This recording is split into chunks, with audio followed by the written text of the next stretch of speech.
that sort of settles the quarrel, and then we'll lead you into that constitutional article as well. If you want to know, so you can start looking at it, please viewers check Article 13, Articles 11 and 13 of the 1992 Constitution. It is there that we believe that the disagreement between, or the opinion between the opinion differences between the Attorney General and the Auditor General is settled in Articles 11 and Articles 13.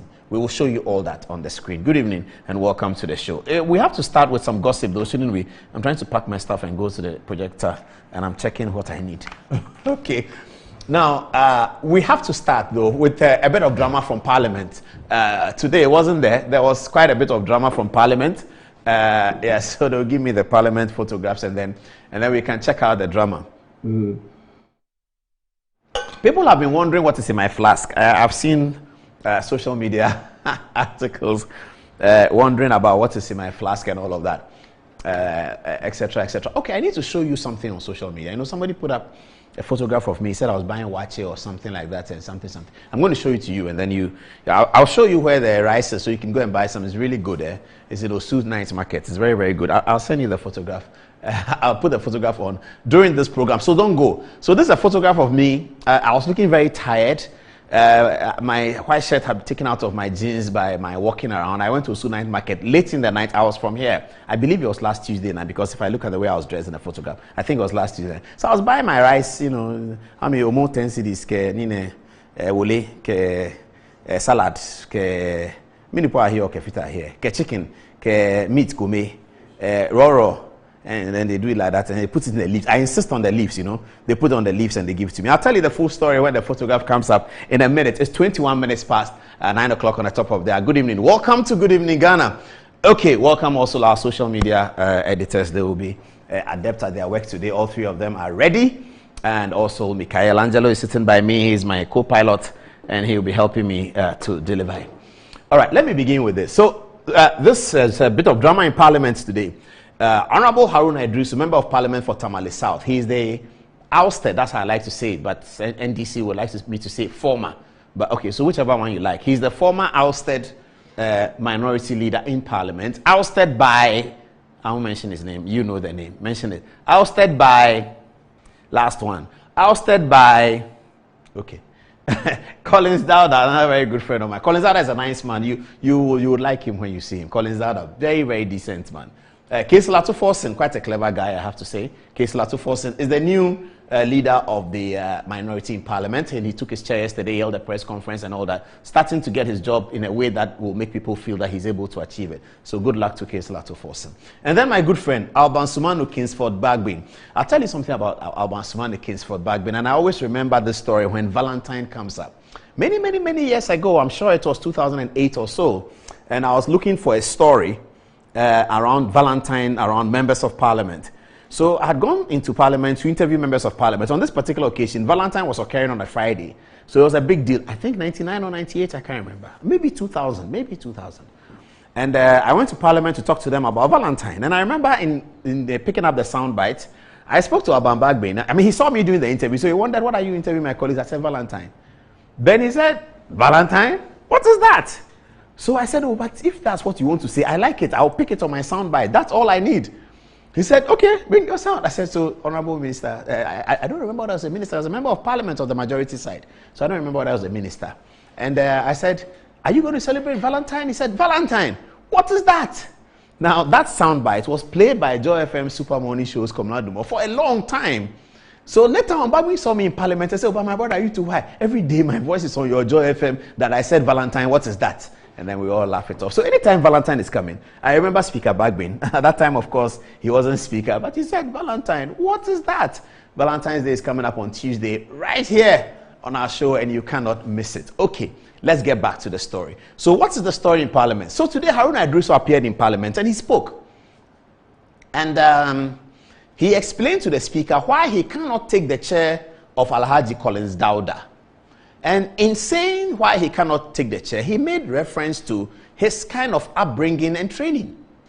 We don't know what he intended to say by that. We cannot put any connotations on it. All we can do is to share the video with you. So, ladies and gentlemen, here is what Haruna Idrisu told the Parliament about his new sitting position in Parliament. This is what he said. Mr. Speaker, forgive me that I have to assume your chair, there was whether I should take over from Honorable Collins Dauda or not. And I've told them that Honorable Collins Dauda is senior by age, senior even to this house. I would not fit into his chair as somebody who is well trained from home. So any other chair, Mr. Speaker, acceptable to me. I'm still the elected member of Parliament for Tamale South. I thank you. Did you get that?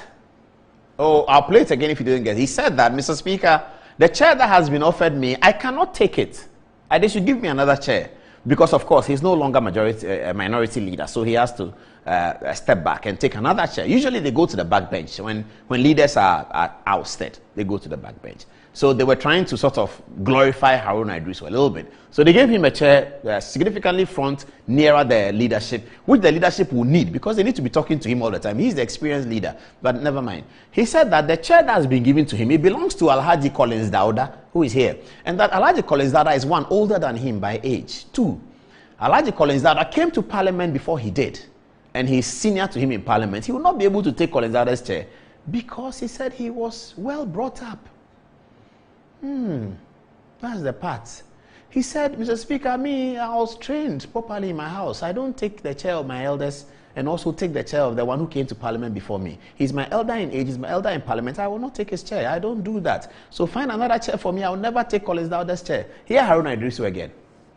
Mr. Speaker, forgive me that I have to assume your chair. There was whether I should take over from Honorable Collins Dauda or not.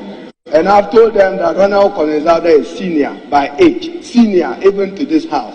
I would not fit into his chair as somebody who is well trained from home. So any other chair, Mr. Speaker, acceptable to me. I'm still the elected member of Parliament for Tamale South. I thank you. You didn't get the part where he was talking about his age and that he's well brought up from home. We isolated it. We'll play that alone for you to see. It's 12 seconds. Pay attention to it and you get there. Sometimes the sound from Parliament, we struggle a little bit, but if you pay attention a little bit, we're sorry. We can get you better sound next time. But today, the sound is such that you have to sort of pay attention to listen. Here's Haruna Idrisu explaining why he cannot take Collins Dauda's chair. I would not fit into his chair as somebody who is well trained from home. So any other chair, Mr. Speaker, acceptable to me. I'm still the elected member of Parliament for Tamale South. I thank you. Hey, all right. I'll take the break because people are texting me about the rice matter that I talked about. They said that where is the rice? Okay, I'll show you in a minute. I'm sending the photographs to Kweku, who is behind the wall. He has it. He'll get it ready for the touch screen. By the time we come from the break, that story is ready and we can do that story as well. We're still keeping an eye on Nigeria where elections are happening. We are still very devastated by the reports coming from Turkey that it wasn't Christian Achu after all and that they are still looking for him. We are completely devastated by that news and we expect that by the prayers of the saints, hopefully we'll hear some good news, even though now we are very, very devastated. So let's keep our prayers with the young Ghanaian football star who has yet to be found under the rubble in the earthquake that occurred at 7.8 on the Richter scale in both Turkey and Syria. Very, very devastating, but we pray that God will give us comfort in whatever the outcome becomes. We pray that God will give us comfort. All right. Let's see. Do you have messages on this one? Okay, maybe you don't. Let's take our first commercial break and then when we come back, we will get straight into the Attorney General says, the Constitution says, Mr. Auditor General, you cannot do what you're doing. Auditor General says, who told you that? I think I can do what I'm doing. How do we settle this matter? We'll get onto the touch screen to do that in a bit. After the break, this is still Good Evening Ghana is live.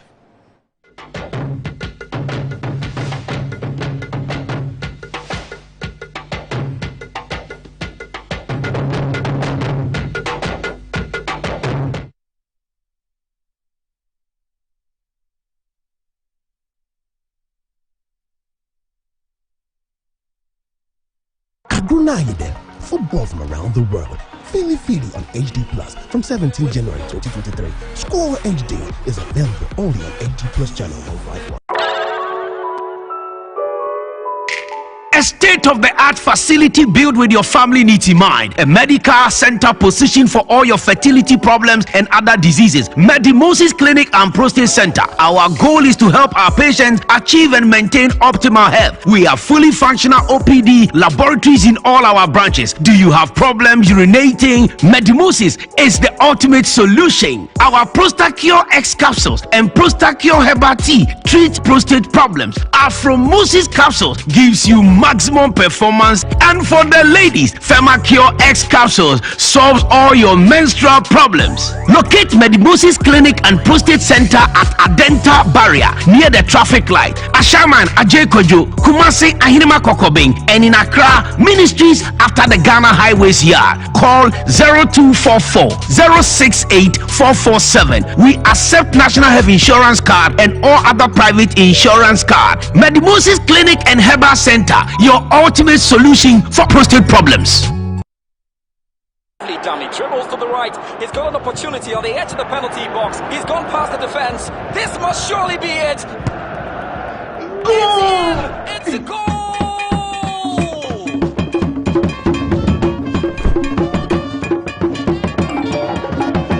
Only 1 city 50 pesos. You can win up to 16.5 million Ghana cedis in the Betway Atina Ketia jackpot. A jackpot muhine. Responsibly, not for persons under the age of 18. This advert has been approved by the Gaming Commission of Ghana. Secretary. Yes, boss. Patron Fakot document in Bren. Patron Medeba. Boss, Patron. Oh, sorry, boss. Boss, na edrobe name I'm say. It's Unti Tontina 74 Mishanka. Wow. Over for general well-being. Sir. Very good. And money abet madam. Kope binato. Any a crujio. Kope binato. Ghana for say munim say medumani say mechucha aji amanfo. Sa ena me hia edro a ebechucha aji me efi yare ahodro bebre. Na metumi agina me na so aji amanfo. Asemi num tortina 74 mixture. Emma mi apomodin. E supported me immune system na emma mi asomdwe. Edro nyema apemfo. Abata woma omanufo. Ene nkwada woni mfie duye. FDA aje dwede nkrato yato.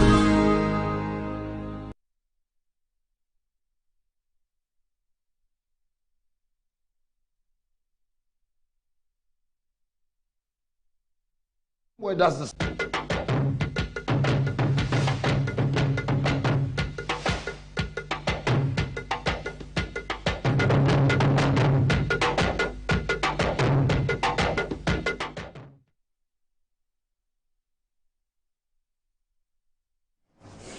Welcome back to the show, and that was the first part of the show. What's the time right now? It's 28 minutes to the top of the hour, 10 o'clock, 9:32. They said we shouldn't say 9:32. 28 minutes to the top of the hour. The clock, that's 28 minutes to 10 o'clock. All right, social media, what are people saying about our first NDC story? Haruna Idrisu says he will not sit on Collins Dowd's chairs because he was well raised. Okay, good evening. Please, this is from Sadat, and he says, the comment made by the Honorable Haruna Idrisu emulates his level of humbleness, conscience, and maturity, but people with myopic minds wouldn't be able to comprehend the wisdom in his statements. Keep it up, Sir Paul. And lastly, from Adam, he says, Ghana politics and NDC is getting interesting. Eunice, what messages do you have? Okay, so from Samir Hassan, he says, Haruna has always given me reason to love and respect him. And coming from Mankarigu, he says, this is how leaders build and protect their dignity and respect back when it is taken for granted. How can you betray and disrespect one in public and want to show him respect in closed doors? Until you put a value on yourself, you will be bought by the ways others value you. He has that exactly what I believe and stand for. Thank you, Honorable Haruna Idrisu. Over to you, Wannes. What do you have for us? This is coming from Pop G. He says, Honorable Haruna is a very responsible man. He always shows leadership. What a charismatic leader. The guy is just an institution for many to pass through. Though I am an MPP guy, but I just like the man. May Allah continue to protect him. This is coming from Tegani Ali, from Mohammed Deprov. Mohammed. Haruna is a God-given member of parliament. I still pray that he's able to put everything aside and continue with his good work. What do you have for us, Angelo? Obina Chukwueke says, it's the well-trained from home for me. We have Obina appreciating that. Now, Bennett Dancer says, good evening, Paul Ademotre. Honorable Haruna Idrisu did well by rejecting the new sitting position offered him by the minority side. They offered him that sitting position as a way of pacifying the former minority leader. Back to you, Paul. Do you have more? Yeah, just okay. Yeah. So, Kayani, I can't pronounce your first name, I'm sorry. He says, I'm not NDC, but Honorable Haruna is a typical Northerner. I think he's referring to the values and the traditional way of doing things. Mohammed says, I think this already been read. Now, so Maxwell NT says, Mr. Paul, you're doing great work. Keep it up. Eric Hakuna Matata Koforidwa says, watch you live from Koforidwa. Keep up the good work, Apostle Paul. Kweku Mercedes-Benz says, Honorable Haruna Idrisu's way of handling issues relating to him are exemplary. He's a fine politician worth emulating for some of us. And Maxwell Entry says, Mr. Paul, I like this program too much. Thank you very much, Maxwell. We do appreciate that. Okay. All right, let me see what Karen has as they prepare the touch screen. This is from Samit Hassan. He said, Paul, can I personally meet you? I have a lot to learn from you. Elvis says, the former leader is not happy. NDC is boiling up. Do you have more for us, Annette? So Maxwell Entry says, hello, good evening, Ghana. I'm watching you from Cape Town, South Africa. Thank you for tuning in. Akwesi in Sofra says, but isn't Atuforson's chair his legitimate chair to occupy? Coming from Elvis, the former leader is not happy. NDC is boiling. Do you have any? Okay, that's an interesting one. The question about is Atuforson's chair not there is very interesting. Actually, we should check it. I'll tell the parliamentary correspondent tomorrow when he goes to parliament, you should ask them that Haruna Idrisu just sits on Atuforson's chair. They swap. So you are leader, you are this. Okay, let's go and see how they try to crucify me at the. Oh, yeah, it is. Charlie, sometimes when you. So okay, all right. So are you going to put the photographs? Put the photographs on TV. Let's see. Somebody put this up, and people have been sending it to me.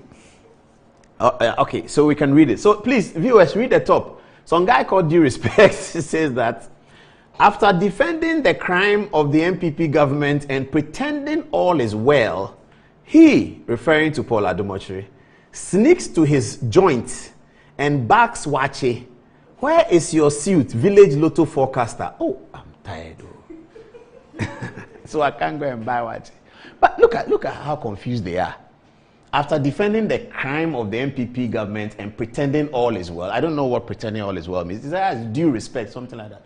Pretending all is well, he sneaks. Sneaking to where? I went there and I parked my car, I was conversing with my Osu boys. I went to buy my rice, I'm going to eat. It was 1 a.m., so viewers, I'm sorry, I shouldn't be eating that late, I'm sorry. Please, those listening, don't eat at 1 a.m. It's a bad thing. But this one, that's what happened. I'm really sorry. We're from here, I was very tired.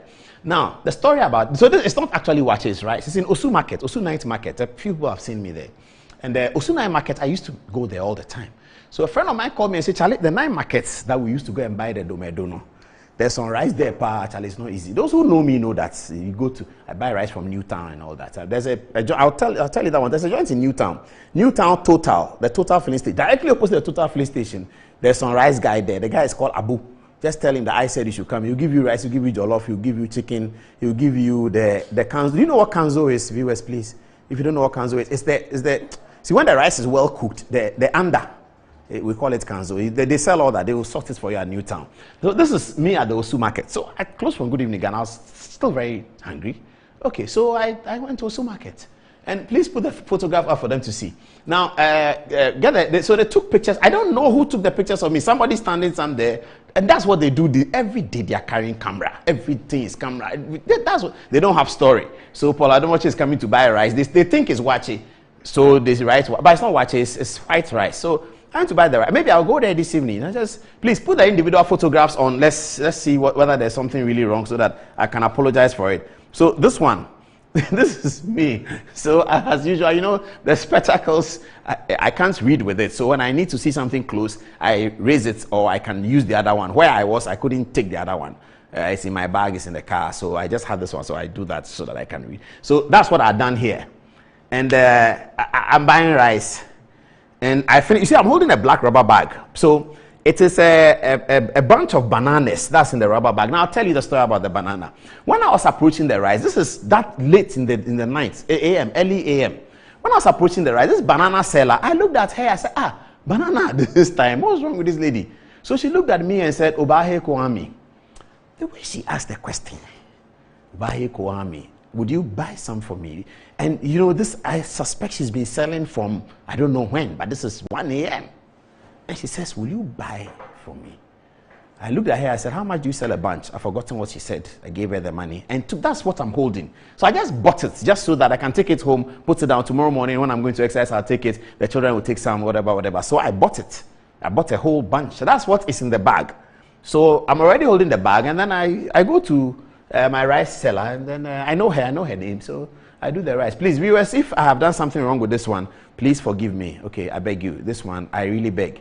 I don't know if I've done anything wrong, but they put me up there and said that, where is your suit?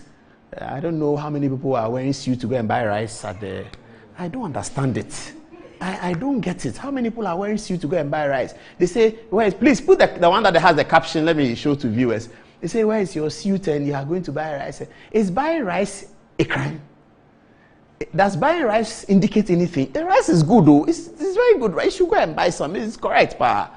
Then he comes to right after defending the crime of the NPP government and pretending all is well. He sneaks to the joint. But why do you think buying wache doesn't mean something is not well about buying rice? And he goes to it's not wache. They always get it wrong. These are the same people who said that I have become chairman of airport and within 6 months I built a house. The same house I lived there for 10 years. They didn't know. That's only a month ago. You built a house you stole money and built a house in 10 years in 6 months. You built a house. You stole money. Then a month later, you say, pretending all is well, he sneaks to his joint too and barks wache. What are they talking about? I don't get it. You see, this is journalism. It's not the thing they do. So they don't understand what a story is and what a story is not. They don't get it. And they personalize it. They are not doing any analysis. So they come now, hey, wait, he's a fool. That's the kind of journalism they do. But they have a place, don't they? We look at it and we sort of laugh, smile, and they have a place. So it's okay. But we have to distinguish between the wheat and, I won't say it. The wheat and, I won't say it. But we distinguish between that. So viewers, if this is a crime, I beg you, forgive me, I'm sorry. All right, thank you. At 20 minutes to top of the hour, let's get on with the business. Hello, Auditor General says something. Attorney General also says something. All right, or do you want us to do the parents that I was doing the other day first? I think I'll do the Auditor General first before I go to the parents. People will have to wait and get the parents from me. Hey, the text messages are coming. All right, you want to know where the rice is? I told you, Osu 9th Market. If you don't know it, Google it. Osu 9th Market, it will come. Then you put the direction there. Then you start Google Map. You say, when you get to the stop, turn right. When you get have you memorized how that lady, whoever she is, how she mentions the name, Asafo Chinete Road? Have you heard that? Asafo Chinete Road. He's not able to say it well. But when it comes to Amilcar Cabral, it says nicely Amilcar Cabral Road. When it's Independence Avenue, Independence Avenue. When it's Yacobi Gardens, she says, turn left and you are at Yacobi Garden. But it works, doesn't it? It works. Okay. It looks like they're not ready with the Auditor General. If you are ready, please put it up. Let's start. If you're not ready, let's take a few text messages. Okay, so they are ready. All right. So the story is about Godfred Yeboah Dame. He is the Attorney General, Minister for Justice. He used to be Deputy Attorney General, promoted. People are quite excited about his work. Now, today, he published something that is generating a lot of interest. The Auditor General issued his audit report, okay, the COVID-19 spending. And you know that had been a matter of controversy throughout the period because it's become a political issue. The National Democratic Congress, the NDC, has accused the MPP of squandering, that's the word they use, squandering COVID-19 money, whatever. Okay.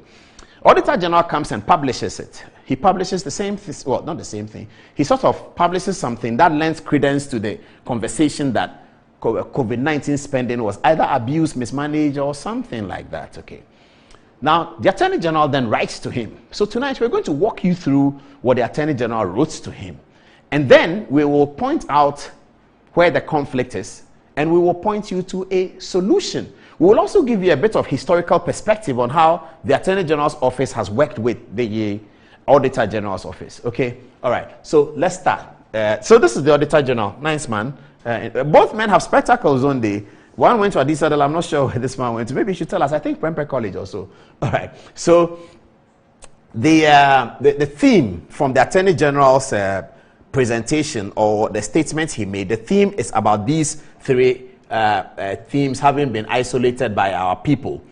First one is that the possible conflict between the Constitution and the Audit Service Act. That's what this is coming out, and we're going to deal with that in that perspective. What the Attorney General wrote, when you read it, you will suspect that there may be a conflict between the provisions of the Constitution that regulates the conduct of the Auditor General and the provisions of the Audit Service. Is that what it is? Yes, Audit Service Act, which is Act 584 of 2000. You might get the sense that the Audit Service Act is asking the Auditor General to do something which he believes he is doing. The Constitution is directing him another way to achieve the same end. So when we say that, we do not really say that laws are in conflict, but they are competing. How do we resolve that? Now, this is one of the themes possible theme that we are looking at from the Attorney General's presentation. Number two, there's a violation of the principle of the audio term pattern. That's another theme that we get from what the Attorney General is saying. Audio term pattern is that you have to ask the other side, speak to the other side. Whenever there's a matter, you have to speak to the other side. We get the sense that in the Attorney General's presentation, he may be alleging that the Auditor General conducts things the way he does it. He may be violating audio term pattern, which is not good. Number three, the third thing we get from the Attorney General's presentation is that there seems to be a call to enforce the law and apprehend corrupt public officers. Yes, the Attorney General said that quite clearly, and he's asking for the Auditor General to support him in that regard. And it is there that he talks about the historical relationship and how there's been difficulty between the Attorney General and Auditor General. Guess what? Both of them are AG. AG. So if they were in court, it would be AG versus AG. It will be reported in the Supreme Court of Ghana law reports. All right, let's get to the details so you understand that. So the Attorney General begins. He says, I refer to various discussions between your good self and me. So the two men have met regarding the effective implementation of reports of the Auditor General on audits into the public accounts of Ghana, particularly with regard to the issuance of disallowance and surcharge. Interesting paragraph, isn't it? So the two men had a conversation, they've met, and the Attorney General is writing post the meeting and saying that I refer to our meeting. Let's move on. He says the matters discussed have become more pertinent in view of the intense controversy generated by publication of the report on the special audit of the Government of Ghana's COVID-19 transactions for the period March 2020 until June 2022 on the website of the Ghana Audit Service. Let's move on and see what else Attorney General says. He says, I find it compelling to lay out a few points which I hope will guide action to be taken after the preparation of your report. So that's also very, very important. It says that I find it compelling to lay out a few points which I hope will guide the action to be taken after the preparation of your reports. All right. Paragraph 1 in the Attorney General's report. It says Article 1875 of the Constitution mandates the Auditor General to submit his report to Parliament, and in that report draw attention to any irregularities in the accounts audited. So the Attorney General is telling the Auditor General that, listen, you are mandated by the Constitution in Article 1875 that when you finish your work, you send your report to Parliament, and then you tell Parliament that I have observed infractions with Metro TV, with that. That's what you're supposed to say. That's what Attorney General is reminding him of. That in Article 1875 is there. Okay. What else is he saying? He says Section 16 of the Audit Service Act 2000, 584, clearly indicates that reports on special audits and reviews as the one conducted in respect of the COVID-19 transactions are subject to the requirements of the Auditor General to submit the report to Parliament. She said that his Audit Service Act also asked him to submit it to Parliament. Let's move on.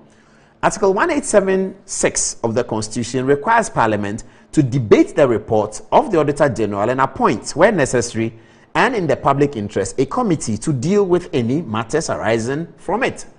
So the Attorney General seems to be guiding us on a certain path. Let's see whether we are on the same page with him. He's saying to the Auditor General that, look, 1, Article 185, is it 187? 185, what is 1876? I think that's 1875. That says that when you're an Auditor General and you get your report, you send it to Parliament. Good. When you send the report to Parliament, Parliament ought to debate it. He also asked that in sending your report to Parliament, you have to tell Parliament that I have observed certain things in this particular Metro TV or Ghana Gas or GMPC document. You have to add that to Parliament so that you are pointing Parliament to infractions that you have observed. So that when Parliament sets out a Public Accounts Committee and they call GMPC, they tell GMPC that Auditor General says you have done this and that. Now, why didn't the Auditor General talk to GMPC before he did the work? The Auditor General writes to institutions to submit their document. So your GMPC says, submit document for the purchase of 40,000 barrels of crude oil from Nigeria in March 1994. So they just submit it. Now he interrogates those documents and then he comes to a conclusion. That conclusion, he sends it to Parliament and says, Parliament, I have audited GMPC. I have seen that in buying 40,000 barrels of oil for this, they did that. I don't understand. I disagree with them. Have a look at it. You are the people's representative. Because the GMPC is spending the people's money. Parliament has oversight responsibility over the people's money. So the Auditor General is responsible for pointing out potential infractions and it's actually given the power by the court to surcharge. But first of all, from the Constitution, from what Godfrey Dam is telling him, you need to tell Parliament what you have found. What else does he need to do? Let's move on. It says, this is repeated in section 21 of Act 584. Over the years, the Public Accounts Committee of Parliament, PAC, seems to be the committee designated by Parliament to interrogate issues arising out of the Auditor General's report. Now, this is important because in the previous paragraph that we read, the Attorney General indicated from the Constitution that Parliament may appoint a committee to look at it. And he's saying that the Constitution said appoint a committee. It appears that Parliament have decided on that already. The Public Accounts Committee is that committee. Okay. It is only after satisfying the constitutional requirement of submitting the Auditor General's report to Parliament that the subsequent debate by the Parliament thereon and conclusions of work by the appropriate committee of Parliament that the report of the Auditor General may be considered final and relevant action may be taken thereon. Still very interesting. The Attorney General is walking us on a path. Let's see whether we can follow. He's telling the Auditor General that it is only after satisfying the constitutional requirement, which is submit it to Parliament, let Parliament debate it. Okay. He said it is only then that the report of the Auditor General may be considered final and relevant action may be taken there. Relevant action being the surcharge and all of that. So the Attorney General has started his introduction by saying that, Mr. Auditor General, I think your publication of your conclusions are not correct. It is contrary to the provisions of the 1992 Constitution. That's what, and the Attorney General says, you and I have met already. And you remember we had that conversation. Now I write to you, and I'm telling you that based on my understanding of the Constitution, the thing you do by hurriedly is my word, hurriedly publishing the Auditor General's report may not be correct. Let's move on. All right. It says 3. I observe that the report of the special audit on government COVID-19 transaction has been published on the website of the audit service. So the Attorney General is saying that, after telling him all what he's saying, he said that, by the way, you have made that infraction. He's telling him that this is a nice way of saying that I have seen that you have sinned against the Constitution. We don't know whether the Attorney General's legal opinion is sustainable by the court or if it gets to court, but we are bringing it to you. I sort of understand what he's saying. I can agree with him. It's very clear. It's easy to agree with him because it's a constitutional provision. All right. He says that you have already published your COVID-19 report. It hasn't gone through the test. You see, it hasn't gone through the synthesis. 1, public audit report. Audit. 1 is audit. 2, complete your audit report. 3, submit it to the Speaker of Parliament. 4, Parliament must debate it. And a committee appointed to look at it. That committee will call everybody that you have mentioned and they will interview them. We see it happen all the time at Public Accounts Committee. And he's saying that if you haven't done that, that report is inconclusive. You cannot publish it. Whatever you have found is inconclusive. And that's the problem we used to have with Dom Level. No, then he's on radio. He's on radio. He didn't even understand his work. That your work is to audit. Send it to Parliament. Write the infractions in the document to Parliament. Parliament will finish his work. Then they come back to you. Then you can say that, okay, I'm going to surcharge Paul Adomotri for 300 cedis.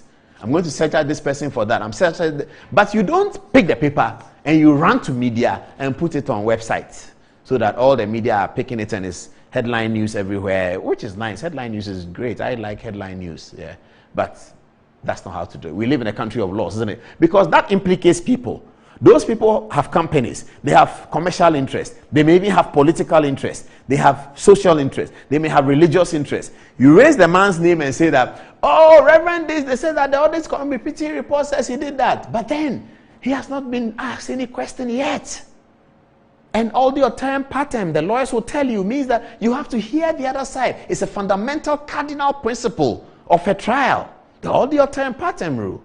So the Attorney General is saying that, auditor, you cannot do that. You can't really do that. Okay, let's see what he says beyond that. In the light of the constitutional provisions pertaining to the duty of the Auditor General after preparation of audit reports, I consider a publication. Okay, let me take it again. In the light of the constitutional provisions pertaining to the duty of the Auditor General after the preparation of audit reports, I consider a publication of the COVID-19 audit report, or indeed any audit report, particularly when same has not been either considered by Parliament or referred to a committee of Parliament, premature. Interesting choice of words of the Attorney General. He's a very courteous man from Adisadel. Premature is all he said. I'm sure he wanted to say a lot more. Okay, some people will say in the list, to say the least, premature. He's a very nice guy. He said it's premature, please. So he's saying that the constitutional provision which guides your conduct after the preparation of the report, that constitutional provision which is prescribing the Auditor General's conduct post a report, is after the report, Parliament debates it. Then we take it from there. So he's saying to him that your publication, therefore, of COVID-19 is particularly premature. You have just finished your work. It has gone to Parliament. Parliament hasn't debated it. And then it is on your website for everybody to see. And you are drawing conclusions, which you should not, because the audio term pattern rule is there. Have you spoken to the person? You got their documents, but you haven't interrogated them. You are not given the authority to do that. That is for Parliament. Yours is to be like a whistleblower, then Parliament will take it up. So you don't pick it up and go and publish. That's what he's saying. Because it's COVID-19, because it's become political, people are going to take views on this matter differently. But at the end of the day, as we do as Ghanaians all the time, we will come back to the provisions of the Constitution and say amen to that one. That's how we build a society. It's not emotional. But this is COVID-19, and Samiji Mfi says that Ken Ofori-Atta has taken COVID-19 money, and Alfred Agbanya says that and the Minister for Energy has taken COVID-19 money, education, and he used to spray some school, and they've been talking about it, so they are excited about the report. But the law is the law. And that's how we have to go. Because you see, if you are not careful, and we don't build a society of laws, we're going to have a problem. Somebody told me, somebody important last weekend told me that, he says, Paul, you know what we think in this country? We have a problem. We think that morality is what will occasion transformational change. It will not. Good person, good president, he's a good man, is what will bring the transformational change we're looking for. No. Transformational change occurs when you change the infrastructure on which the society runs. When you change the infrastructure on which the society runs. President Mahama or President Akufo-Addo or President Mills does not catch people on the street and put them in prison, not because he's a good man, but because the laws does not allow him to do that. So we build laws. We don't look for good men. And that's what people talk about. We don't need a morality. We need the transformation of the society. I always come back to the point. So when President Akufo-Addo says to transform our society, we need to elect our mayors, and we say we don't like it, I'm telling you, that day, one day, we'll come back to it and go and beg Akufo-Addo that, please, you were right, we were wrong. We beg you, Pa. When the president says, for my understanding, I think we should change this. And in changing that, in talking about that, he is taking power from himself. He is reducing his control over the executive. He has won the election. He has control over the executive. He says, I don't want to control the executive. Choose them. For DCs, we say, no, we don't want. Anyway, let me come back to the point. So the law is the law. So Godfrey Dame is talking about the law, isn't it? All right. 4, he says, I am mindful of the provision in section 23 of Act 548, which seems to mandate a publication of the report as soon as they have been presented to the Speaker to be laid before Parliament. That's very interesting. The Attorney General is very, very fair, and I like that about him. He's very fair. And lawyers normally do that. Most lawyers do that. He says that, in spite of what I'm saying, Attorney General says that, look, Auditor General, You can't do what you are doing. Constitution says that you do the audit report, you give it to Parliament, Parliament debates it, and that's where it ends. What I've seen you do with COVID-19, you did the audit report, straight you've published it. Yes, you sent it to Speaker, Parliament hasn't even looked at it, and then you are publishing it. You shouldn't do that. Then he comes back and says, wait a minute, Auditor General. I know that in your Act, 584, the Act requires you in the section 23 to publish. So I know that. He says, I'm mindful of that. What does the Attorney General think about that? Let's move on. He says, however, the laws governing the functions of the Auditor General ought to be construed as a whole. The constitutional duty of the Auditor General to submit his report to Parliament and Parliament's consequential obligation to debate and scrutinize same will be grossly prejudiced by a prior publication of the report. Very interesting. So the Attorney General says that, listen, Auditor General, I see that in your Act, they say that you should publish. I've seen it. However, you should understand that your conduct as Auditor General should be read as a whole relating to all the various laws that speak about Auditor General. Fundamentally, two of them. The Constitution established the Office of the Auditor General. Parliament put in an act to give expression to the constitutional provision. And so you have, so it's like SHRAJ. SHRAJ is provided for by the Constitution. There's an act of Parliament. It's like what used to be Serious Fraud Office, now you call all of them. All of the other one, where Charlotte Osei used to be. Those who educate to put on elections. Oh, the name will come. Yes, NCC. Yes, National Commission for Civic Education. They are like that. They are provided for by the Constitution. Parliament gives an act to give it expression, isn't it? Okay. So now, Godfrey Dame is saying that you are provided, the Constitution is there, and then your act is there. You have to construe the prescriptions of your conduct as a whole from both the Constitution and the act. Let's go on to see what else he says. The constitutional duty of the Auditor General to submit his report to Parliament and Parliament's consequential obligation to debate and scrutinize same would be prejudiced if you publish. Says that, so Section 23 says publish. Constitution says give it to Speaker and let Parliament debate it, okay? Now, if you proceed under Section 23 to publish, do you know what you are doing? Attorney General is asking him, do you know what you are doing? What you are doing is that you are prejudicing the reports, the publication. You are prejudicing the outcome because you have already published it. What you have published is your conclusions, short of Parliament's opinion and short of interrogating the people you are talking about or the institutions that you've made adverse findings against or adverse observations against. They have to be spoken with, shouldn't they? All right. So if you do what Section 23 says do, which is go and publish, you are prejudicing that, and you shouldn't do that because you have to read Section 23 of 584 together with Article 187 of the 1992 Constitution. Together, that should guide your conduct as an Auditor General. That's what the Attorney General is saying. All right, let's move on. The proceedings, he said, of the Public Accounts Committee provide an opportunity for irregularities raised by the Auditor General to be interrogated and queried. Persons and institutions affected by the report receive a further hearing on the findings of the Auditor General's report and the proceedings of the Public Accounts Committee in Parliament. That's true. That's correct. So people can go there and be dealt with, isn't it? Next, he says a prior publication of the Auditor General's report completely undermines the purport and meaning of Article 187, 5 and 6 and should not be encouraged. Consequently, I advise a withdrawal of the reports on the government's COVID-19 transactions from your website before same has been debated by Parliament and considered by the appropriate committee of Parliament. Amen.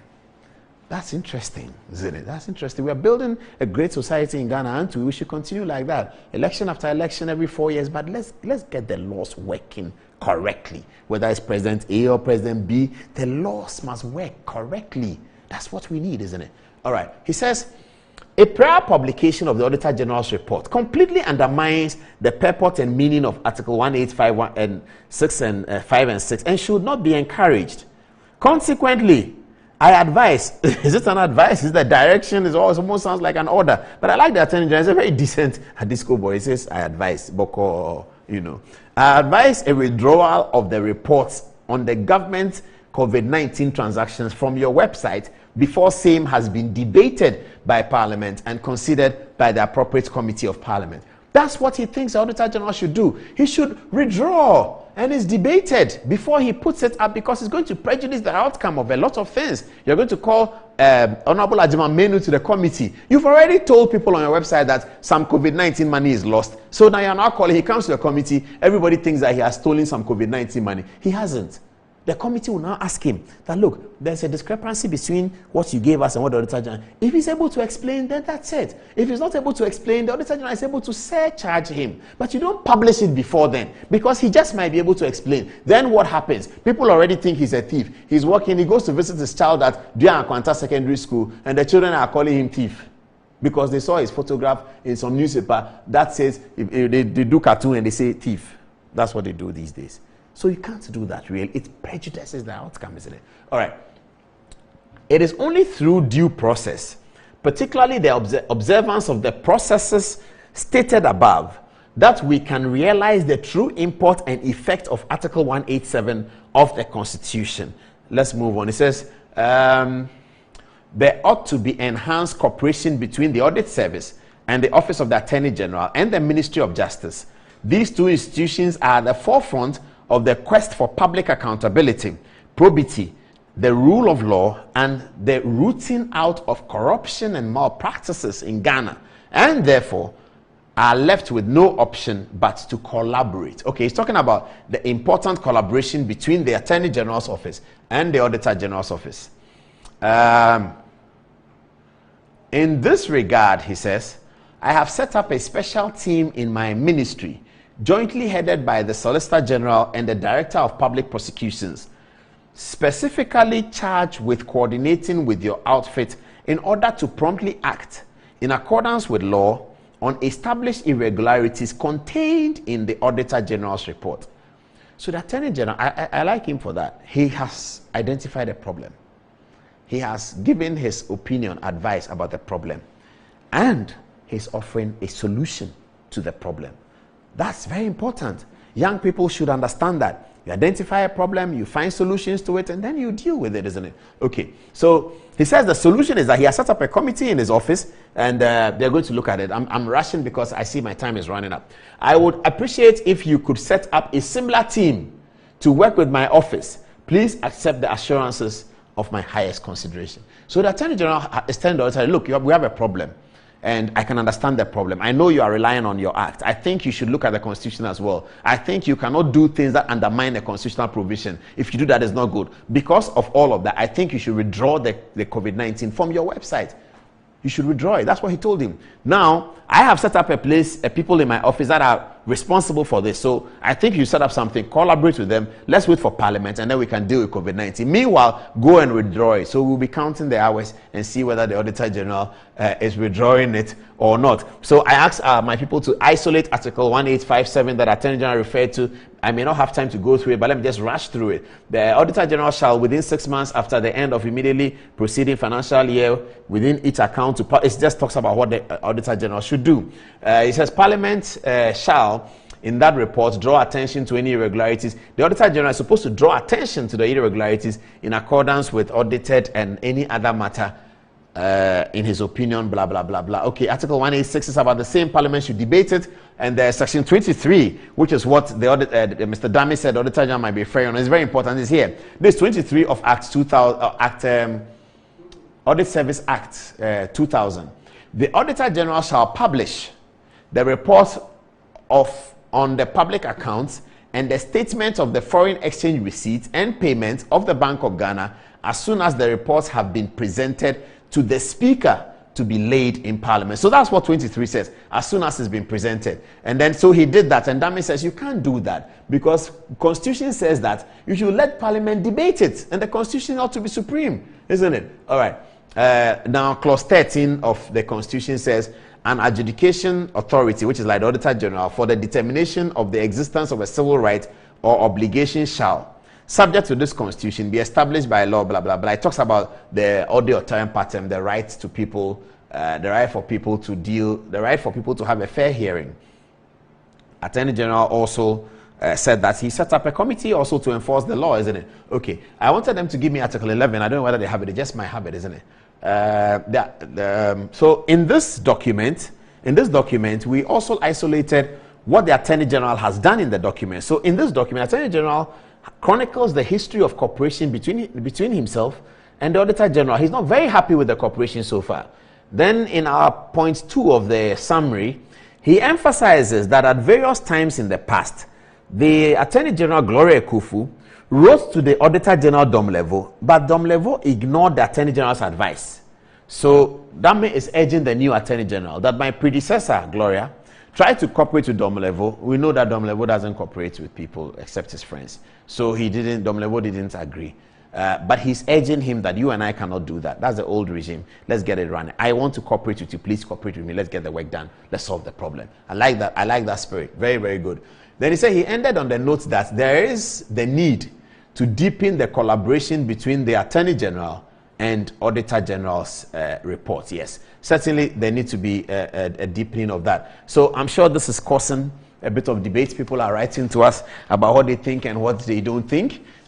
We will take that one. Okay, so I wanted us to put the laws of Ghana on as well. So they've done it. I'm happy to read it. Article 11 of the 1992 Constitution details the laws of Ghana in terms of the hierarchy. So the laws of Ghana shall comprise A, this constitution is the first one. Enactment made by or under the authority of Parliament. So B is Parliament, A is Constitution. So when Act 584, which is Auditor General's Act, Section 23 thereof, is showing a provision that seems to be contrary to the Constitution and there's competing laws, the way in which Parliament or a court will resolve competing laws is to look at Article 11. Now, the framers of the Constitution were aware that we have so many laws in Ghana and there could be laws that are competing with each other. So they put Article 11, they said the laws of Ghana, wherever you have a difficulty, come here. It says the laws of Ghana shall comprise A, the 1992 Constitution, B is Parliament. So Constitution is first and Parliament acts are next after that. So the Constitution takes supreme, not just there, but also in Article 2 of the Constitution, which says that the Constitution shall be the fundamental law of the land, and any law found to be inconsistent with the Constitution shall, to the extent of the inconsistency, be null and void. If Kofi Kumadu taught you constitutional law, you can recite this phrase any day or you wake up. It's Article 2 of the Constitution. This Constitution shall be the fundamental law of the land. Any law found to be inconsistent with this Constitution shall, to the extent of the inconsistency, be null and void. So that also works. We don't say that the 584 is inconsistent with the Constitution as such. That's not in being inconsistent because they are arriving at similar conclusions. It's a competing law. And when laws are competing, Article 11 will duly resolve it. So we're going to take text messages on this one. Before we do that though, or whilst they get ready for the text message, I saw a video by the British Broadcasting Corporation. And it's a video about Ghana and our lifestyle. And I liked it. I really, really liked it for a particular reason. I like this video so much because it has my good friend in there. Reggie Rockstone, the Hip Life grandpapa, is celebrated in this video. He is talked about and he's celebrated. And I like it when people who have done something, who have done something substantial that we don't often talk about, we don't look at them because they are not bossy, they're enjoying themselves, they are doing their work. Reggie Rockstone is one of such people. He gave us Hip Life, and I was so delighted to see that the BBC have done this documentary on Reggie Rockstone's Hip Life in Ghana. And I have to say that this documentary is brought to us by the courtesy of the British Broadcasting Corporation. It's not our work, it's the BBC's work. Here it is.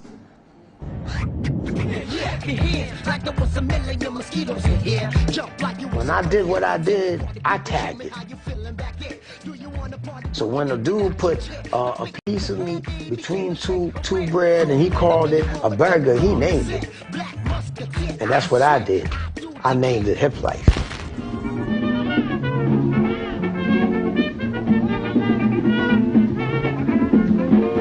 High Life isn't originally from Ghana. High Life was brought to Ghana by soldiers from the West Indies that the British brought to fight the locals. Ghanaian rhythms were pushed into the High Life. We take what is happening outside and we bring our own. The Jerubile Ambole is the tree. Those that came later, they are the branches. Because when we were children, we didn't have money to buy congas. So we started using our mouth for rhythms.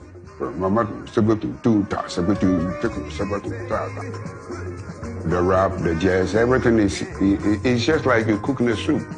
You need to have the right ingredients in it for the soup to become tasty. My name is Reggie Rockstone, the Hip Life originator. I grew up in Collindale, UK, Brixton, Crackney, they call it Hackney.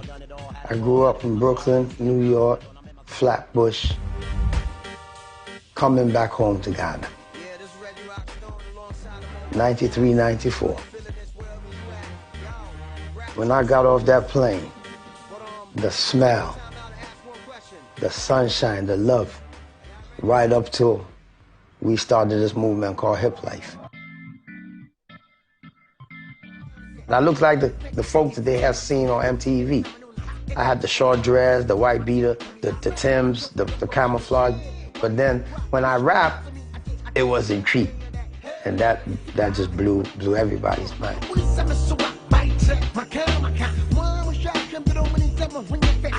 Not long before I came, Naughty by Nature had blown up with Hip Hop Parade. Oh, and my father always used to say how African that was. Call and response. Now, Choboy, I could say that anywhere in Ghana and I get a response. Choboy actually is the heave ho. Anytime we have to move something heavy, it's that sound, and this tells you how powerful sound is. When you pushing something heavy, you need the vim. He. So we go Choboy, and on the yay, we're pushing yay. It was so easy for Africa to embrace hip hop. It comes from us. Everything about hip hop is African.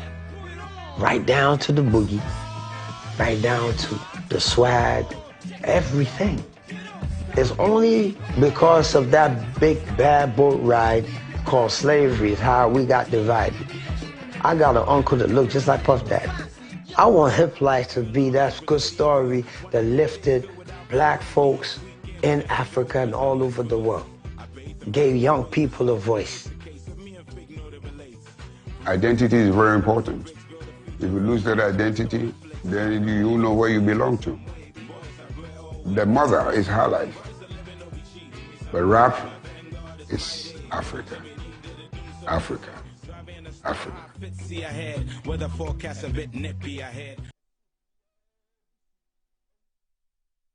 And those of you who just joined us, our program, we finished dealing with the quarrel of Godfrey Dame and the Auditor General. And then we are getting to the parents again. So many people spoke to me about those parents, presidential candidates and running mates, and why did you do that? I met some people who say, you didn't add me, you are a bad man, you didn't add me. And I said, I'll add you, don't worry. And some people say, why did you add me? I don't like that. If you add me again, don't do your program, don't mention my name. Have I come to mention this? I said, okay, I'm sorry. Everybody I said I'm sorry to is fine. But I won't stop. I'm coming to do another parents. If they don't like it, we shall be sorry. Won't we be sorry? We'll be sorry. But we're going to do another parents. Before then, though, let's see what the text messages are saying about the Auditor General's report and some of the things we've dealt with tonight. It's 17 minutes past the top of the hour. 10 o'clock. This is Good Evening Ghana and it's live. Hi, Karen. Paul, seems like a lot of people know about your food joint too, because people are saying that's their favorite places. This one is from Razak. He said, that's my favorite joint too, Paul. And from Blessman, he says, public celebrated figures shouldn't be seen buying food from ordinary Charlie. Not all can climb the ladder to where you've got into. Maxwell says, so Paul cannot eat at public places. Some Ghanaians, dear. And this is from Bennett Allen. He says, if this is a crime, Paul, please commit it again and again. Lastly, from Vemi, he says, I've seen that joint at Newtown. I've seen you at that joint at Newtown several times. Hajia food joint. Her jollof is super. Over to you. All right, so coming from Alulu Umar, he says, Paul, I also think it would be good if we can go to court and settle this case at once and for all, because I heard the minority side is also challenging what Godfrey Dame put out there. Coming from Nixon Ishon, he says, Apostle Paul, insightful research and analysis. No wonder I don't watch whenever you are off. Greetings to Honorable Daniel Ni Kwate, Titus Glover, Tema East NPP constituency executives, and the mayor of Tema Metro, Honorable Yohani Amashite. And coming from Salisu Mohammed, he is commending your brilliance. He says, you are very brilliant. And then coming from Aludumar again, he says, Paul, I think I have never seen an experienced lawyer in Ghana like Godfrey Dame.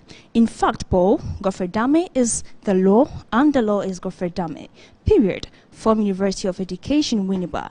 Lukman Aliyu says, always listen to Paul with an open mind, and you will surely learn, if only you care to learn.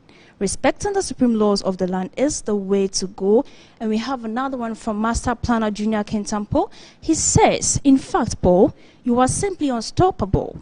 You have a solid team you're working with. You do a lot of research, and they make the presentation easier for you. Anyways, regard to Honorable Stephen Intim, NPP National Chairman, and coming from Aluduma again. He says, Paul, I think you should not be reacting to what these your naysayers are saying, Kra. As you said earlier, they don't have a story to tell.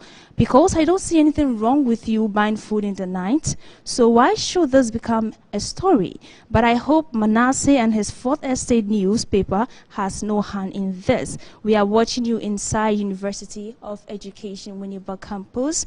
And coming from Felix Osaikufo, he says, over 2.5 odds that this auditor will also be removed soon. Obinello Andy is also sharing his view on Paul's buying of rice at those two joints. He says that at least he was hungry, working hard and closed late, and you on social media posting pictures, you better hustle. And then lastly from Kobe Michaels, he says, but is this not mediocrity? How can't one live his normal life even if he is a public figure? We Ghanaians must live a such life. And Paul, we're behind you. Continue educating us on Good Evening Ghana. Portia, what do you have for us? Okay, so I still have a few people throwing some compliments to Godfrey Dame. This is coming from Nana Kwashi Apiati. I love Attorney General. He is the senior AG. Salisu Mohammed says Godfrey Dame is very learned. Kobe Johnson says, I have no hesitation to say that Honorable Godfrey Dame is perhaps the best Attorney General in Ghana. Lastly, from General El Koman, Auditor General must apologize to the Ghanaians. You don't enforce laws by becoming lawless yourself. Angelo? He says, Uncle Paul, so when will you interview my father Baumia? This is on the upcoming editorial. Now we've got from Idrisu Sam. He says, hi, Paul. With the kind of analysis you do, I think you ought to consider taking up law lecturing. In fact, you are naturally endowed. That one aside, our Attorney General is indeed a legal luminary. No wonder he rose from deputy to the enviable main position. Paul, so I ask, failure on the part of the auditor to comply with him, what can be done to him, the auditor? Now, right.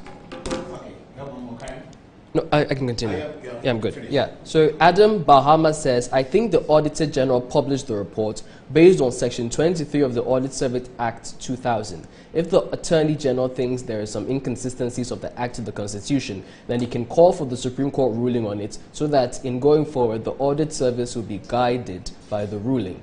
Nerolife Kaswa says, the Attorney General is making us feel the laws. Honorable Godfrey Dame is indeed a modern-day lawyer. Please invite him in the studio for more clarifications. Now, Nixon Eshon, watching us from Tema East, says, it's like the Attorney General's, it's like the Auditor General's office does not have a legal team available to help them discharge their constitutional mandates, and that is worrying and highly unacceptable. Now, General Ortega says, Paul, morality is the foundation of the law according to St. Aquinas of definition of law. Currently, our legal regime has failed woefully to transform our society. Therefore, the only hope is morality to prevail. The church is a cardinal example of moral society that supported Akufo-Addo to win political favor. And lastly, this is from Teacher Wafaya, watching us from Taifa White. He says, good evening, Paul, the messiah of real journalism. Is it a taboo to buy from fast food joints? Funny. Per the question you asked Joyce Johnson Asiedu, the current Auditor General went to Impriaso Senior High School, Kwehu Impriaso. Back to you, Paul. Okay, you went to Imperial Senior High School. Okay, that's good. Karen, you have 1 or 2 messages and we go back to the touch screen. Daniel, he says, bro, Paul, I like your analysis. You are too much. I need half of your knowledge. Junior Tamale says, keep up the good work. God is with you and we are very proud of you. Do you have any more for us? Yes. So we have here from Joseph Ohenede. It says the supremacy of the law is sovereign because it clearly stipulates how things should be done. It doesn't give room for emotional and personal intellectual interpretation. This is my opinion though. Nexo Nation says, good evening, Apostle Paul.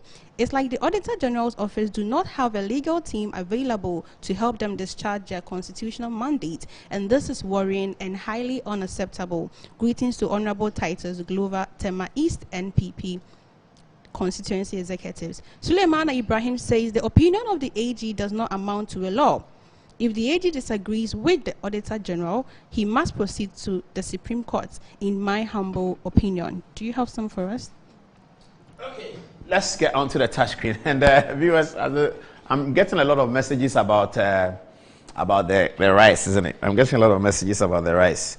But one of my mothers, you know, I have a few mothers. You know, I always say that I'm a man that's been made by God and woman. I have a few mothers. This is one of my mothers. Auntie Harriet, she's in Tema. So she's actually the biological mother of one of my very good friends. Now, Auntie Harriet is over 70 years old right now, isn't it? She sends me a text at 9:51 and says that, Paul, your shirt looks good, oh, how are you? She said, that rice there is nice, Papa. Auntie Harriet actually grew up in Osu. I know that for sure. She's over 70. Auntie Harriet, good evening. Why? How are you? We are still around. We'll come in. Are you in Tema or Dansoman? I'll look for you. Okay. So that's my own mother, Auntie Harriet, who was watching. Now, last Tuesday when we put up the parents, people were saying this. Okay, tonight we're going to continue doing the parents. We don't have a lot to do tonight though, because we did a lot the other day. Tonight we'll bring back some of the ones we did. So we put up Alanche Martin and Baumia, Mrs. Baumia. I changed the photograph because a lot of her friends drew my attention to the fact that the photograph we had used the other day was not complimentary. We apologize for that. So this is Samira Baumia, this is Alanche Martin, isn't it? Now, I said the other day that if Dr. Baumia doesn't win the contest and Alanche Martin wins, because of Dr. Baumia's influence over the New Patriotic Party and influence over Ghana's politics over the last few years, in a particularly positive way, but it has also generated a lot of vitriol from the NDC because he generated a lot of narrative against them. Because of that influence Dr. Baumia, and indeed Samira have had over the politics, if for some reason Dr. Baumia is not on the NPP ticket, whoever is on the ticket must have a Baumia in the mix. Otherwise, you don't carry along the entire solid foundation of the NPP, because Baumia has cut through it significantly. You can't say no to that by design or by accident or by what. Since his court appearance in 2013 up until 2022 last year, Dr. Baumia has had a significant effect on the party. So if the party is a big cake, he slashed it. So if you are going to carry the party into an election and he's not on the ticket, you have to have a Baumia in the mix. And who else? Who could it be? No one else but Hajia, Samira. So that was what we said. We are not mad. It's the analysis we're making. Some people wrote on Facebook saying you are mad. I read that. It's funny. We are not mad. We are making the analysis. Okay, so let's move away. So President Mahama also, people said, but have you forgotten about Alex Mould? Can't you see that these days he's talking a lot? Alex Mould didn't used to be like that. He's a corporate stand chat guy. He doesn't do media. Even when he was doing politics, hardly did he grant interviews. But these days he's talking because he wants to get himself in the mood of the vice president. And this is the thing about Alex Mould. Whilst he's a Mould from British Accra, his mother is Ashanti. And his vote is in Ashanti. He votes from Ashanti. He and his sister Betty Mould, they all vote in Ashanti. So they said, hey, John Mahama and Alex Mould also works. Go and put it out there. You don't want to take us out. We are the Alex Mould people. We too, we are inside the thing. We are inside. John Mahama must choose Alex Mould. So I said, okay, no problem. Alex Mould people. You see, this Good Evening Ghana is a program for all of us. So you have your own, you bring. We look at it. If it's good, we say it. If it's not too good, we'll tell you to change it and bring it back. So once you see me on the show, you say that, look, I want you to say this thing for me, I'll say it. Because this program is for everybody. So Alex, more people, I hope that I've done your bit. I'm sorry about Tuesday, I didn't bring you. Here is Alexander Mould. Nice man, very intelligent, to partner John Dramani Mahama. Let's clap for it. Yay. All right, it's all that. So Alex Mould and John Mahama, it's also a thought, it's a ticket that people are pushing for, isn't it? Okay. Hey, hello. This is another one that they told me that, but how can you do the ticket without Zanetta Rawlings? I said, really? Say yes, but she's from Volta, she's Rawlings' daughter. She can partner. John Mahama is young, she's just 40 something, very, very young, early 40s. She can do the work. She can partner John Mahama, and then you have a Rawlings image in it. I said about Bawumia and MPP. I'm not sure whether I can say the same thing about Rawlings and the NDC today. I'm not sure. In terms of concept, philosophy, revolution, Kadarism, perhaps. But in terms of the Rawlings image itself, I don't know whether we can say that it has such a covering over the NDC that you certainly need a Rawlings to win the election. I don't know. I've not done that work. I've done the work for the MPP, and I'm sure about the Bawumia effect. I'm not so sure about the JJ Rawlings one. But if that argument, if that research turns out in the affirmative, then you can consider these tickets. The Dr. Zanetta Rawlings, MP for Korle Klotey, and John Dramani Mahama. John Dramani Mahama wanted to score a first with a female vice president, which he did in the 2020 election, scoring a first. He's the first candidate to have nominated a female onto our presidential ticket. He's not the first. He's the first major party, I have to say. Ivaloko and others have been on the ticket, haven't they been? Ivaloko, may she rest in perfect peace. But John Mahama was the first person from a major party. Major party in Ghana only means two, MPP or NDC, but it's correct, major party. So yes, he might want to keep that. Zanetta presents the opportunity to keep that and also to be able to do something else. So that's Zanetta Rawlings and John Dramani Mahama. Please look at this carefully before I talk. I won't say anything. Just look at it. 1 minute to look at. I didn't mean 1 minute silence. So look at it, look at it. It's 10:30. Half an hour from now, we'll be closing here on good. Look at it. Don't listen to me. Focus on it. Viewers, it's 10:30 and half an hour. We'll be closing. Good evening. Don't listen. I said look at the TV, please. Look at the TV. I've put some pairing there. It wasn't there. Look at it well. Please, when you finish looking at it, you tell me. Then we continue the narrative. But look at it. Are they finished? Okay, I think they finished. Please. Come back to me, come back to me. So this is a ticket I put there. Alhaji Mahamudu Bawumia. Now, ordinarily, if there's no MPP and NDC, and you have this as your president and this as your vice president, I'm telling you, your country is going somewhere. I can tell you that for free. I know both men. Your country is going somewhere. Forget about NDC and MPP. If you have Dr. Bawumia as your president, number one, Spielgabra as your vice, I am telling you, your country is headed in a correct direction. You go, sir, you will stop. But the politics, NDC, MPP, fighting. That's why Kutu Achampong used to talk about union government. Please, do you remember? Achampong said, why are we doing all this? No, let's not do that. So therefore, civilian, politician, lawyer, we a doctor, Ghana Medical Association, also union government. We are now they are back. The people said no, they kill Achampong. Today, in the quiet minds of I can assure you, people may not admit, but in the quiet minds of everyone who thinks about Ghana, he's worried about the partisanship. Everybody. You think about Ghana, great country, great opportunity, great vegetation, great minerals, great society. One thing that will worry you is the partisanship. Why can't we have Haruna Iddrisu and this here? Why must they split and they fight why? In the history of our country, if you look at the data of economics, I'm not sure whether it continues from, I'm speaking up to about 2008, up from independence 2008. You will find that our economic developments have been better under the military regimes. It's clear, it's there. Achampong from 1972 to 1976, brutal economic development. Rawlings from 1987 around to 1993, massive economic growth. You really don't get that kind of growth in the civilian one. First of all, because they were short-lived, I have to say that. Secondly, you can't draw in. So, I'm saying, proposal. Spielgabra has not been that active. He's not happy with John Mahama. Obviously, Spielgabra is not happy with John Mahama. He's not happy with the NDC. He's not been that active. But her brain is still there. The experience is still there. The exposure is still there. Because Spielgabra is a brilliant brilliant guy, over the brilliant. I know his son, Sebastian, and when I was studying in London, we used to talk quite a bit. And anytime Sebastian talks, I said, Sebastian, you are just like your father. Then he would smile and say, chip of the old block, isn't it? Very nice guy. I don't know where he is these days, but very, very brilliant guy. Those days, around 2000, he used to work for a company called Eurasia. You know.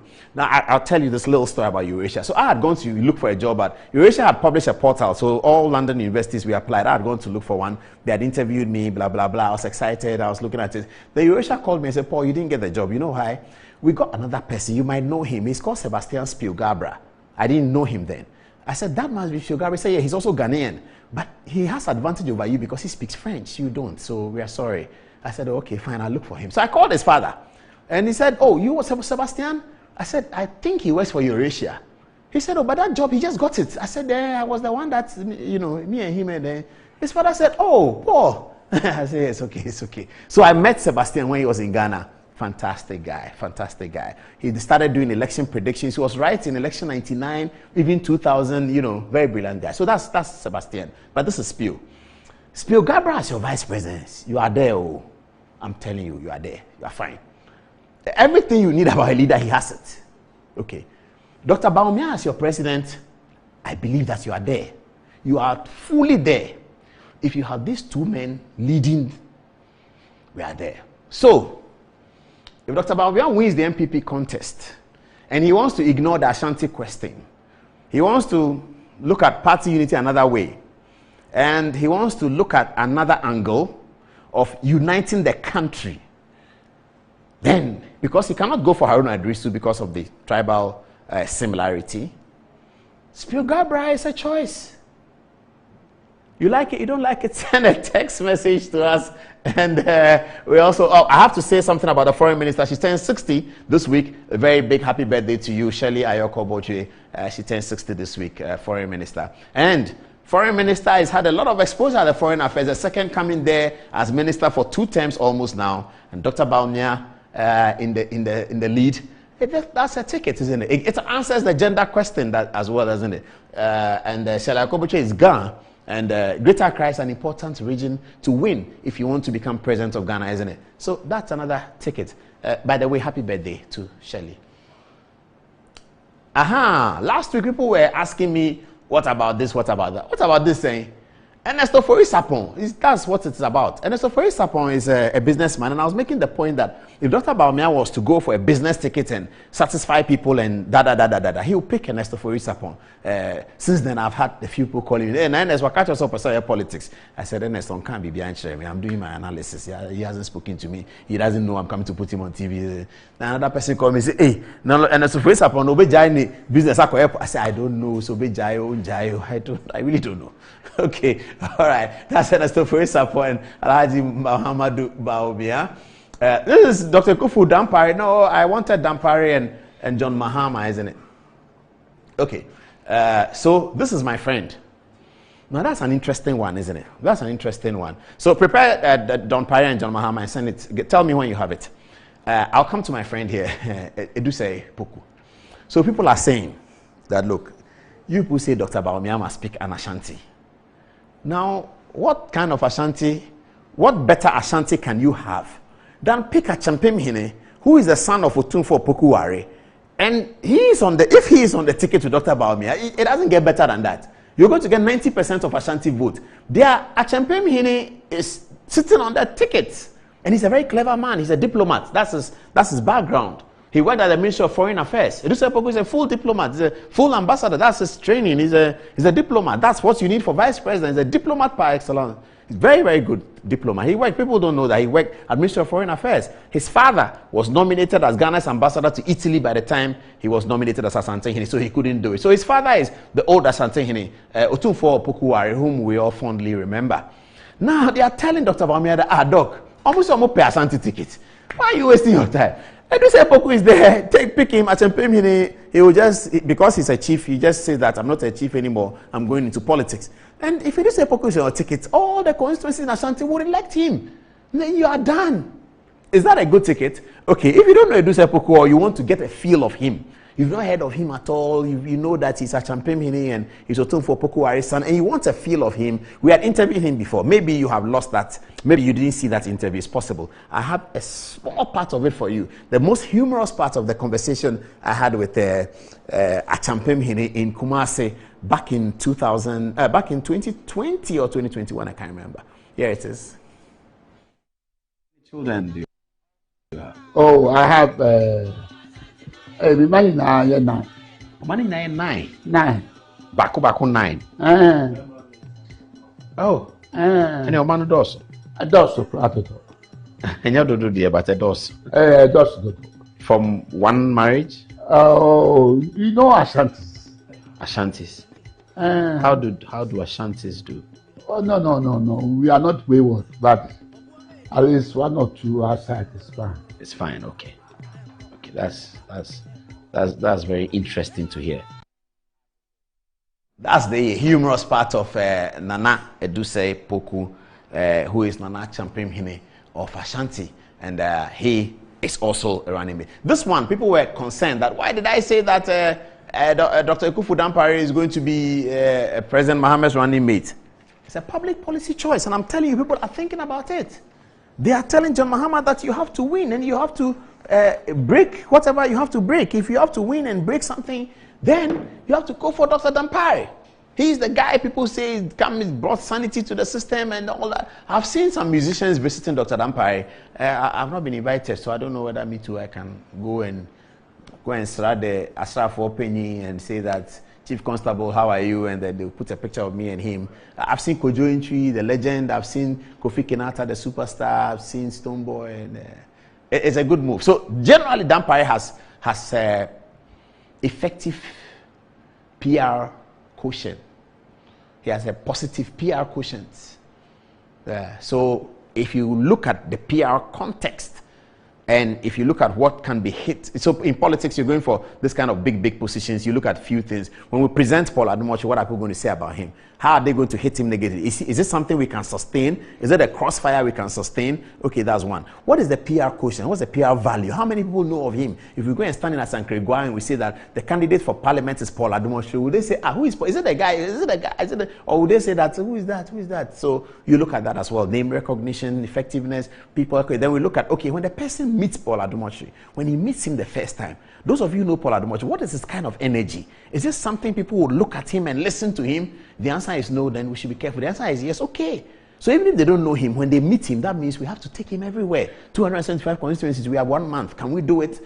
Those are the conversations they have. So in all of those conversations in that mix, Ekufu Dampare is standing very tall. To partner a ticket that is difficult, both tickets are difficult. It break the 8 and I'm coming back, they are all very difficult. A ticket that is difficult, a ticket that needs excessive convincing. Both of them, break the 8 and I'm coming back, they need excessive, in fact, I'm coming back needs more convincing. He needs more convincing. Unless, of course, his work is done for him by the opponent. The opponent is so bad that he comes. But if they are on an even keel and they have to convince that I have to come back, it's a bigger way to, it's a bigger job. It's a more, I mean, you cannot underestimate the task that you have to achieve with, I'm coming back. So if you have that kind of difficulty, the person who can put himself in front is a person like Dampare. Why don't you do that? So that's the reason why we put that up. It's 20 minutes to the top of the hour. We just might have something from Alhassan Bello as well. But now we go to text messages. Do you have any? Okay, so let me start with Karen. Cameraman likes me to start with Karen, so I start with Karen. Okay. This is from Kojo. He says, yes, thanks, Paul. You've added the Alex Mode people. Perfect match. This is from Nana B. But Alex Mode today on radio referred to himself as a Ga, please. And that radio station in Accra should speak his dialect. That his father is from Jamestown, please. From Nana B again says, NPP would never and rightly so agree to this. He cannot ignore the Ashanti. Lastly, from Ishmael, say, Paul, what about Baumia and Henry Kwate? Over to you. All right, so coming from Idrisu Salim, he says, Baumia and Napo will be the best match. I think the NCO of the NPP should call Alan to order over the unguided comments he is going round making. It is in his habit when he lost to then candidate Akufo-Addo, he absconded.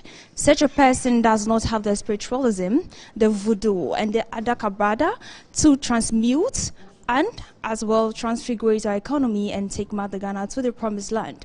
Coming from Obinelo Andy, he says, DMB and Haruna Idrisu would be interesting, but this tribal and zoning thing.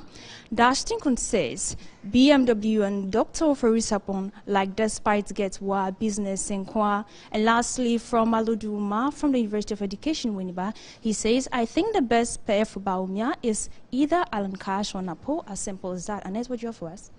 Okay, so I think people are bringing in their comments on Paul's pairing of Dr. Mohamed Baumia and then Spielgabria. So from Alhaji Bob City, he says, Paul, don't forget, Rawlings did what you are alluding, but it ended in bloodshed. Mr. Aka was seriously beaten by JJ. It is better you choose from your party than to pick someone from another party. I bring you greetings from Otafo constituency and to my MP Echo Vincent Isifwa. Max Berry says, Paul, can Baumia pick Samira as his running mate? Nana Kwashi appear to things that Edusai Poku is too old and Ghana needs younger minds. BMW and Dr. Oforisapon is a good match. Paul said if Baumia is our president, we will be there. But why is it that he's our vice president and we are not there yet? Just a question. From Alidu Omar once again, I think the best pair for Baumia is either Alan Cash or Napo, as simple as that. Nanabi lastly says that Paul, this pairing is making the NPP members angry with you. I do not think they are happy at all. Angelo? So before we move to Angelo, since everyone has their opinion, this is from his guy. He says John Mahama and Ejako from the Ashanti region won't be bad. Well, that is his opinion. What do you also think? Over to you, Angelo. Right. John Mahama and Ejako, pa. Well. Okay, all right. No, Mikael, I have one. Let me do that before I come to you. This guy has done some good mathematics. He said, Haruna Idrisu was born in 1970, making him 53 years old. He entered parliament in 2005. Ato Forson was born in 1978, making him 45 years old. He entered parliament in 2009. Unfortunately, today, because Ato, the junior, is not, quote-unquote, from a well-trained home, he's hijacked the seat of his senior through a parliamentary coup. Haruna will never do that to Collins Dauda. He's shown that indeed he's well-trained. I'm sad for NDC, he says. Okay, Mikael. Right, so Abdul says, good evening, Paul. Great program and some interesting pairings. But there's one interesting pairing you've left out. Let's see how Baumia and Paul Adam Autry will fare on the ballot. He continues, think about it. That's a very mischievous one. Rifat Hussein Kudu says, Dr. Mahmoud Baumia is ordained to lead. He's blessed to carry the mantle of leadership to greater heights. A persona of focus, dedication, competence, and yes, it's a lot of praise. Boateng says, Paul, the NPP will not accept and will be suspicious of Spielgabria. Well, and this says, just got online and following the discussion online. As someone who knows Haruna Idrisu back in the days, I can say for sure that he's not happy and he's speaking directly to Ato Forson and those who took the decision to oust him from his position. See the three possible questions that arises from his comments. 1. Does Haruna intend to cross carpets? Why Joe the seat? 2. His comments suggest that he may likely sit on any seats available in Parliament, including the majority group side. 3. Haruna recognizes the unfairness of the decision to offer his position to someone who is experienced. He is experienced and older than in Parliament, and that is Ato Forson.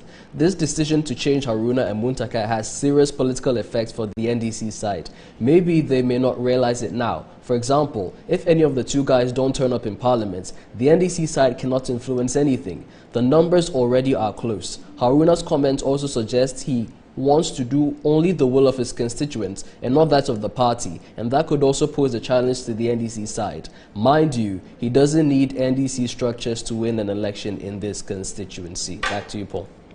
I see. That's particularly interesting. What do they have on the touch screen? Are they waiting for me? The Egypt's economic situation. Okay. I'm not sure whether we'll take that yet. Let's do the Kennedy Japan video first before we come to the Egypt economy. So one of the most popular videos, and today we struggle for content a little bit. Viewers, forgive me. We struggle for content a little bit, so we try to put this together so that we can have a show and it's not boring, because having a boring show is more painful than not having a show at all. So we want to have a good show. So we put our pieces together. We are hoping to get an interview on the individual bondholders. Officials of the Ministry of Finance tell us that we have to wait for the deadline to occur. The deadline occurs tomorrow. That's part of the reason why we had a content deficit this evening. We couldn't get that interview and we agree with them. Deadline occurs tomorrow, so after tomorrow they're happy to talk to us about what has happened. They reported though, and that has been reported in media, the Honourable member of the Honourable Deputy Minister Abena Osai is reporting that 50% of the bondholders have agreed to the new terms. That's some good news, but 50% is a long way to go. We hope that between now and tomorrow there will be more compromises so that we can move forward and people don't lose their money, people don't lose their livelihood, and government can also sustain its work. We hope that there will be a middle way found. We are grateful. We are thanking God for that. We are praying to God for that. Okay, let's look at Kennedy Japan. When he answered the question about Ahmed Swale, I think that was the most popular video from the Kennedy Japan one. Almost 500,000 people have seen it. And thank you very much, those of you who watch our videos on Facebook. I was wondering why it was trending, particularly very popular. Of course, we know that Ahmed Swale's family have issued a statement about something they claim that Kennedy Japan lied about. They said Kennedy said Ahmed Swale came to him for money according to what his people told him. They said he didn't. I think it's neither here nor there. We are still mourning the loss of a great guy, and we have to get the police to find the killers. That's the most important thing. All of these issues are not particularly important. But this is what Kennedy said during the interview. Who is Ahmed Swale? Well, you tell me. You brought the question up. Well, Ahmed Swale is a journalist we know. I never met him. He works for Tiger Eye. Right. He's an investigative journalist, undercover investigative journalist. It is reported that you, Kennedy Japan, put out Ahmed Swale's photographs to the world and even threatened that you will attack him if you found him. You see, weeks later, Ahmed Swale was killed by gunmen. You see, up till today, the police is yet to find out who killed the famous journalist. You see, you are a seasoned journalist. So please kindly don't distort information. Okay, correct me if I'm wrong. Yeah, he said within 2 weeks. No, within weeks. Within weeks. Check how many weeks. I don't know. Good. Please find out. Okay. And 2, don't say that Ahmed Swale was undercover journalist. Wasn't he? No. It means you don't even have analysis videos. I've seen them. Yeah. Did you see Ahmed Swale's face covered? I don't know him, but which role did he play? Right. Ahmed Swale was the one who was actually sitting by this fake attorney guy. Oh, the interpreter of sorts. Right. He sits there. Oh, yeah, I know him. He's not that tall. No. Yeah. Oh, that's Swale. That's Swale. Did you see his face covered? No, his face was there. I saw him. So don't use that word. But if his face was not covered, why did you find the need to show his photograph? Because most of the Ghanaians didn't know him. So why were you showing it to them? I was showing it because if a man comes to you and say that, take this, it's a gift. Let's use Kwesi Nyantakyi, for example. Kwesi Nyantakyi was invited 3 consecutive times to Dubai. The first one, he went with the Liberian president. Oh, George Weah? Yes. Oh, you're serious? Yes. They stayed in a hotel. Anas and his group did not show up. Kwesi Nyantakyi threatens to sue them. Are you? I'm getting confused. Yes. Kwesi Nyantakyi went to Dubai on their invitation about the sponsorship of the league. Yes. Okay. He went there with Oppong. What was Oppong doing there? Well, he was contesting for presidency. Right. So what was he doing there? They are going there thinking, well, the way they portray Sheikh Atani and the rest. He has money. Yeah, he has money. So Kwesi went with him. To raise funding for George Weah. Right. And he didn't show up. Didn't show up at all? No. So he was threatening to go and see them, sue them. That was the first time Anas introduced himself, pleading with Kwesi Nyantakyi. Oh, that dog. Yeah. Himself as Anas? Yes. That all. So Kwesi saw him? Yeah. They spoke? Yeah, so this is, my boys, this and that, I'm sorry, you're going to A. So you saw the video that they were sitting there. Anas was not there. Ameswale was there. So, to show his face, and let me clear this air. When I showed the video on Net 2, my workers came to the studio and told me, Honorable, they asked the question, don't you know this guy? I said, no. I said, oh, but he was one of the guys you paid his school fees. I said, I don't remember, because I always pay people's school fees. He said, he came here, he said he was going to university, you gave him 1,500. I said, I don't remember. And he said, oh, he has been coming here. And I said, please, he's very dangerous. Don't allow him to come here. He will set us up. So when he comes, beat him up.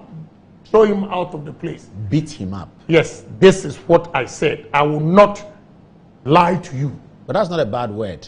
Like, that's not a good word, sorry. Right. But you see, judges who have died, judges who have been sacked from their job, custom officers with Anaso style, I have a problem with that. Because it's complete entrapment. Oh, those judges who, yeah. Yes, complete entrapment. So to show somebody's face and say that you are coming to trap me, and you are using that word fairness, is he also fair to all those people? But then he was murdered, which is also very bad. You see, Ghana media, with all due respect to you, you also have a problem. The problem is, when an incident happens like this, you sensationalize it, and attention is taken away from the corporates. First of all, let me ask a few questions. Security-wise, I ask, at what time did Anas hear that Ameswale has been murdered? At what time did Anas put on social media that Ameswale has been murdered? Had he visited Ameswale's family even to see the dead body? At what time did Anas get the chance to call the Atlanta, Georgia senator and complain that I have killed? You see, all these questions I'm asking, journalists did not even listen, because that time you perceived Anas as thank God, and therefore you didn't give anybody benefit of the doubt. But what's the significance of these questions you're asking? The significance of these questions is that if you are doing investigations, go and watch ID, family, husband and wife. If they come and the wife is murdered, the first suspect is the husband. If a husband is murdered, the first suspect is the wife. Okay? Then they begin to extend it to the close associates. All these things were not done. And because I showed his pictures, you are accusing me. Get it straight. You don't know. Now let me tell you. Anas reported me to US government. When I got to Houston, they stopped me for about 7 hours. Okay? They did their investigation, everything. They said, go. Okay? Now, I believe in police. Here. Competent police. All these investigations that they've done, nothing pointed to Kenneth Japan. Are you saying they are not competent? What I will do if I'm president, I will encourage the police, the security agencies, to go and investigate it to the bottom, to get the actual culprit. But you are suspicious that Anas himself may be part of it? Yeah, because of his reaction. Because he didn't show remorse, anything. Somebody, your I don't know the confidant. Word. I wouldn't say confidant. I wouldn't say that. But you let me reserve the word. It's a very touchy and emotional issue. So let's move on. Let's move on to the gossip part. Or shall I take some text message from you? Oh, you have something to say. It looks like you want to add something to this Swale conversation. I'm ending it here. No, I wanted to tell you that if I'm elected today, whether the case is dead or not, I will bring it back again. So that we can find the murderers. Yes, so that we can find it. Whilst the way, because of the last thing you said, I need to extend this conversation because another matter in which your name is also mentioned, I don't know whether it's related, I think it's unrelated, is J.B. Dankwa's murder. There again, they have said that you were the first person to arrive there. Who was the first person to arrive there? What about the police? When I went there, I saw the wife's sister, yes, who was my clerk, the communications committee. From Parliament, yes. I saw police officers there in the house. I saw JB's brother also there. There are 3 police officers who always patrol around my area in East Legon. First call, around 4:30 a.m., I was complaining, at this hour, who is calling me? Apparently, he was on the line. Then he said, oh, Honorable, one of your colleagues has been murdered. I'm saying, who? Then he said, JB. So I asked, where does he live? Then he gave me direction. Oh, he didn't know where he lived? No, I didn't know. So they gave me direction to the place. Oh, that's how you showed up there? Yes. Yeah, they gave me direction. My wife is a witness. I was there with them when they called me. And the police officers are still here. You know, so how come? And first of all, JB was not a close friend, but we are colleagues in Parliament. I had nothing against him. So what will happen? Why will I do such a thing? And let me tell you, I have that human touch. I don't have time to go and kill human beings. What would I gain from that?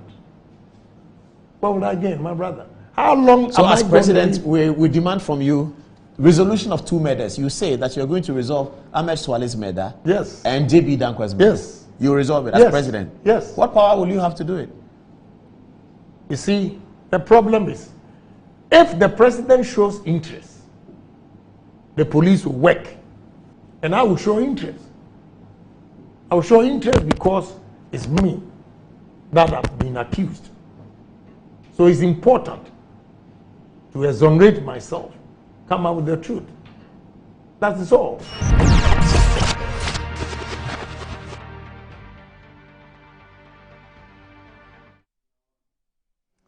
Hello, welcome back to the show and good evening, welcome again. We are wrapping it up at this stage. It's getting late, isn't it?